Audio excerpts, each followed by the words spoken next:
I'm Maria, and joining me as always is Devendra. Today we're diving into something every traveler needs, cracking the code of German restaurant menus. Maria, I have to say, I've been waiting for this one. Last time I was looking at a German menu online, I felt completely lost. There were so many long words. Oh, I totally get that, Devendra. German menus can look intimidating at first. But here's the thing. Once you understand the structure and a handful of key words, those long words actually become pretty easy to decode. And stick around for the cultural note near the end, because that's the part most learners get wrong when they actually sit down to eat in Germany. Now I'm really curious about that. Let's do this. Perfect. And if you're new here and want a steady stream of these lessons, subscribe to Langmitra.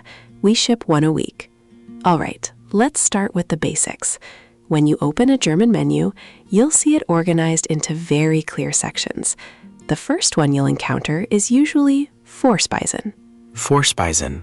What does that mean exactly? Great question. Vorspeisen means appetizers or starters. Let me break it down. Vor means before, and Speisen means dishes or foods. So Vorspeisen are the dishes that come before the main meal. Can you try saying it? Vorspeisen. Vorspeisen. Vorspeisen. Almost. The V in German sounds like an English F, so it's for, not vor with a V sound. And the I makes an I sound. Try again. Vorspeisen. Vorspeisen. Vorspeisen. That's much better, Devendra. You're getting the hang of it. Now, after Vorspeisen, you'll see the main section called Hauptgerichte. Hauptgerichte. That's a mouthful. It is, but again, let's break it down. Haupt means main, and Gerichte means dishes. So Hauptgerichte literally means main dishes. This is where you'll find your steaks, your schnitzels, your fish dishes. Give it a try. Hauptgerichte. Hauptgerichte. Good attempt. Just watch the che in Gerichte. It's that soft sound in the back of your throat, almost like a gentle hiss. Gerichte. Not Rick, but more like Richte. Hauptgerichte. Hauptgerichte. Excellent. See how you adjusted that? Perfect. And finally, at the end of the menu, you'll find Nachspeisen or sometimes desserts. Okay, desserts I recognize, but Nachspeisen, that's nach plus Speisen, right? So after dishes? Devendra, you're already thinking like a German speaker.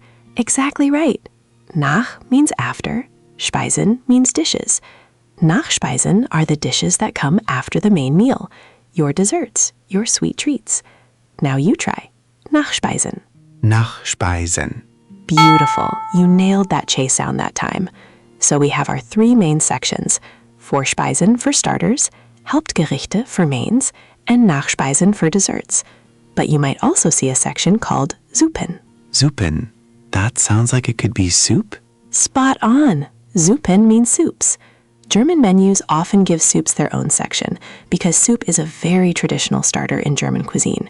And another section you might see is Salate. Salate. That's salads, right? You're picking these up fast. And one more important one. Beilagen. Beilagen. What's that? Beilagen means side dishes. Bei means by or with, and lagen comes from liegen, to lie. So things that lie by your main dish. Your potatoes, vegetables, that kind of thing. Try it. Beilagen. Beilagen. Beilagen. Perfect pronunciation. You're on fire today.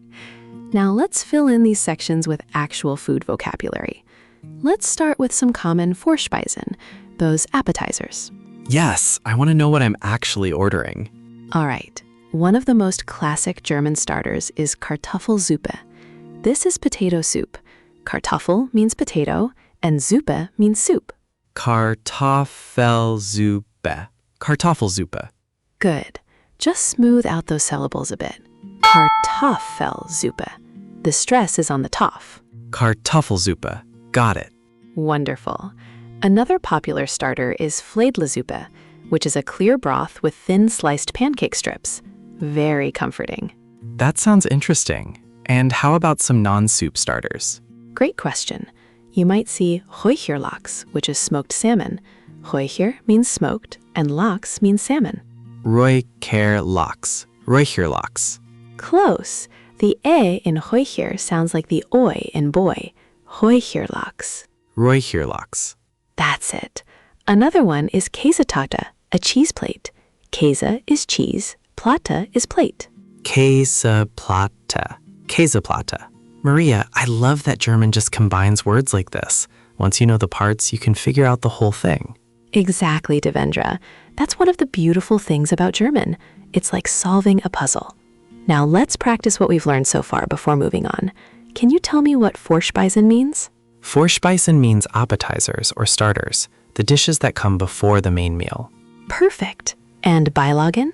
Beilagen are side dishes, the things that come with your main dish. Excellent. Now let's do a little role play. Imagine you're sitting in a restaurant in Munich and you see Käseplatte after Speisekarte on the menu. You want to ask what kinds of cheese it has. In German, we say, Was enthält das? Was enthält das? What does that mean exactly?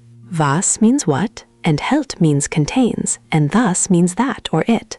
So was enthält das means, what does it contain? This is super useful when you want to know ingredients. Try saying it. Was enthält das? Was enthält das? Almost perfect. Just remember the E in enthält has that sound. Enthält. Try once more. Was enthält das? Beautiful. Now another crucial question is, was ist das? What is this? Was ist das? That one feels easier. It is, and you'll use it a lot when you see unfamiliar dish names. If this lesson is helping you so far, a quick thumbs up sends it to more learners. All right, Devendra, let's move into the heart of the menu, Hauptgerichte, the main courses. This is the part I'm most excited about, the actual meals. So in the Hauptgerichte section, you'll often see dishes organized by meat type. Let me teach you some key meat vocabulary. First up, Rindfleisch. Rindfleisch. That sounds like it could be beef. Rind means cattle, and Fleisch means meat. So Rindfleisch is beef. Say it with me. Rindfleisch. Rindfleisch. Rindfleisch. Perfect. The D at the end of Rind sounds like a T. You caught that naturally. Next is Schweinefleisch. Schweinefleisch. Schweinefleisch. Is that pork? Exactly right. Schwein means pig. Fleisch means meat. Pork. And a super common dish you'll see is Schweinebraten, which is roast pork. Schweinebraten. Schweinebraten. Maria, that actually sounds delicious. Oh, it is. It's often served with sauerkraut and Knödel. Knödel are dumplings, by the way. Knödel. I've heard of those. Knödel. Close. The O sound is tricky for English speakers. It's like saying E, but with rounded lips. Kind of like the U in the French word bleu. Knödel. Knödel. Knödel. Much better. That O sound will come up a lot. Now, another meat you'll see is Hähnchen. Hähnchen. Is that chicken? Yes, Hähnchen is chicken. Sometimes you'll also see Huhn, which also means chicken, but usually refers to a whole chicken or hen. Hähnchen is more like chicken pieces or a chicken dish. Hähnchen. And lamb? I love lamb dishes. Lamb is Lamm, nice and simple. And fish is fish. Lamm and fish. Those are easy to remember. They are. Now let's talk about cooking methods, because you'll see these words attached to your meat. Gebraten means roasted or fried. Gebraten. Gebraten. Good. So if you see Schweinebraten, you know it's roast pork. If you see Brathähnchen, it's roast chicken. Brat comes from braten, to roast. Oh, that's clever. So Brathähnchen is like brat plus Hähnchen. Exactly. Another method is gegrilled, which means grilled. Grilled. That's similar to English. It is. And then there's gekocht, which means boiled or cooked. Gekocht. And what about fried, like schnitzel? Ah, great question. Paniert und gebraten is breaded and fried. But honestly, if you see schnitzel on the menu, you already know it's that thin, breaded, fried cutlet. Wiener Schnitzel is the famous one, made with Kalbfleisch, which is veal. Kalbsfleisch. Kalbsfleisch. So Kalb is calf and Fleisch is meat. Veal. You're cracking the code, Devendra. This is exactly how German works. Now, let's make sure you've got these. What's Schweinefleisch? Pork. Rindfleisch. Beef. Hähnchen? Chicken. And what does gebraten mean? Roasted or fried. Perfect score. Now, you've made it this far, so here's a bonus for you. When you're reading German menus, you'll often see dishes with the word Art. For example, Nach Berliner Art or Wiener Art. Art, like art, the English word? Different meaning. In this context, art means style or manner. So Nach Berliner Art means in the Berlin style. Nach Wiener Art means in the Viennese style. It tells you the dish is prepared according to a regional tradition. Oh, that's so useful. So Wiener Schnitzel is schnitzel in the Vienna style. Now, let's take a moment for some cultural context, because this is where it gets really interesting. I've been waiting for this part. So, in Germany, meal times and restaurant customs are quite different from what you might be used to. For one, lunch, called Mittagessen, is traditionally the biggest meal of the day in Germany, not dinner. Really? That's the opposite of what I'm used to. Exactly. And here's something that surprises many visitors. In traditional German restaurants, you might share a table with strangers. It's called Stammtisch, the regulars table, and sharing space is completely normal and polite. That would definitely catch me off guard. In my culture, we usually have our own table. Right. And another thing, tipping in Germany is different. You don't leave money on the table. Instead, you tell the server what you want to pay when they bring the bill. If your bill is 18 euros and you want a tip, you might say 20 bitte, meaning 20 please, and they give you change from 20. 20 bitte. That's so different. And what about saying you're finished eating? Great question. You can place your knife and fork parallel on the plate, pointing to about 4 or 5 o'clock.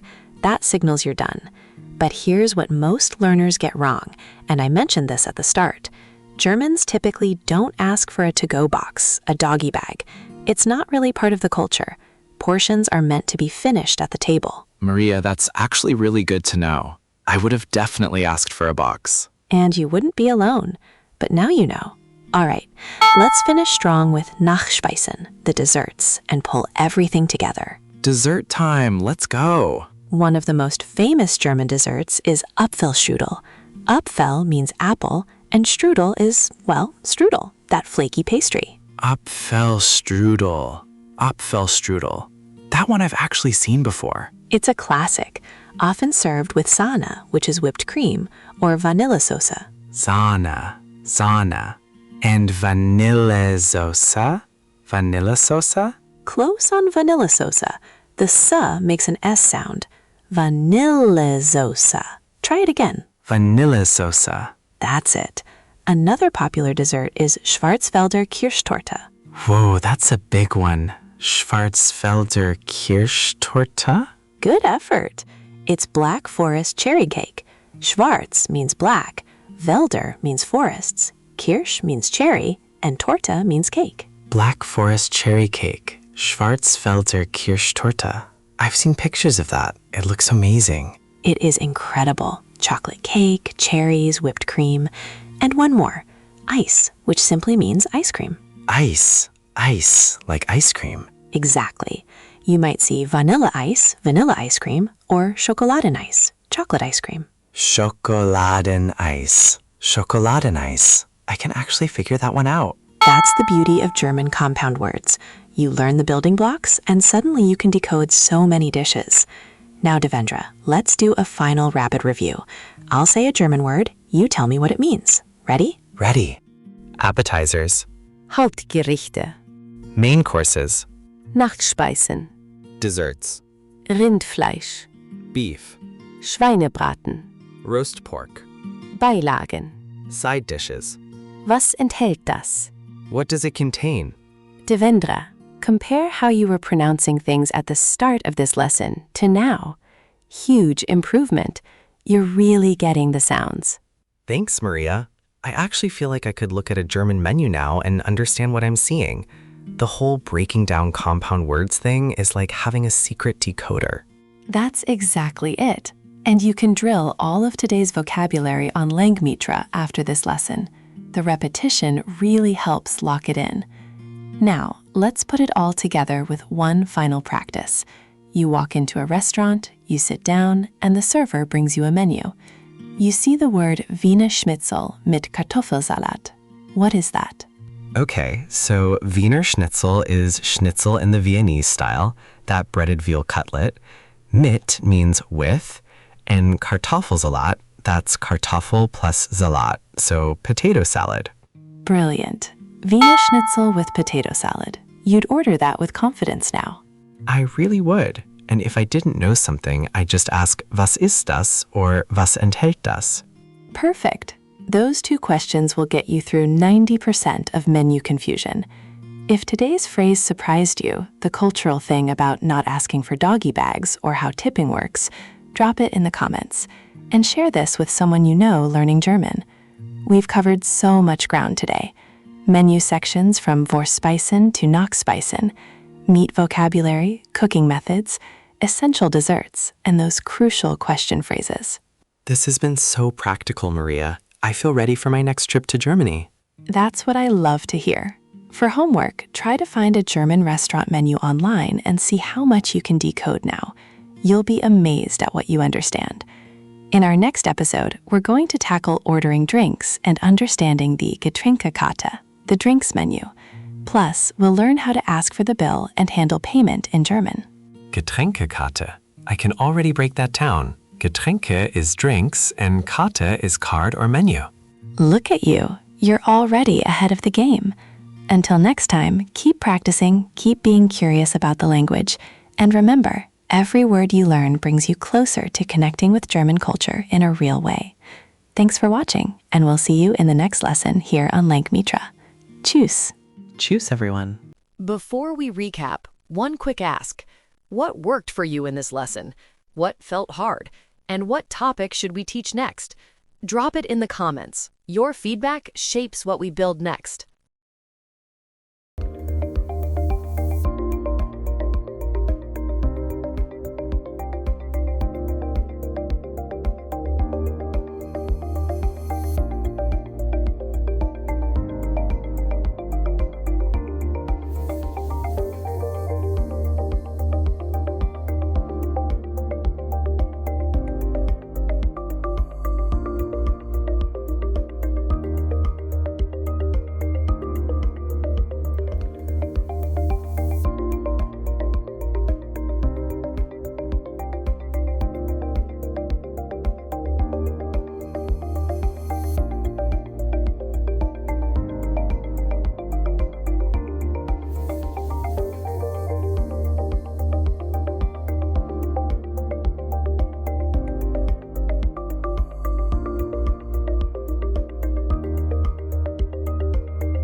One language sets you in a corridor for life.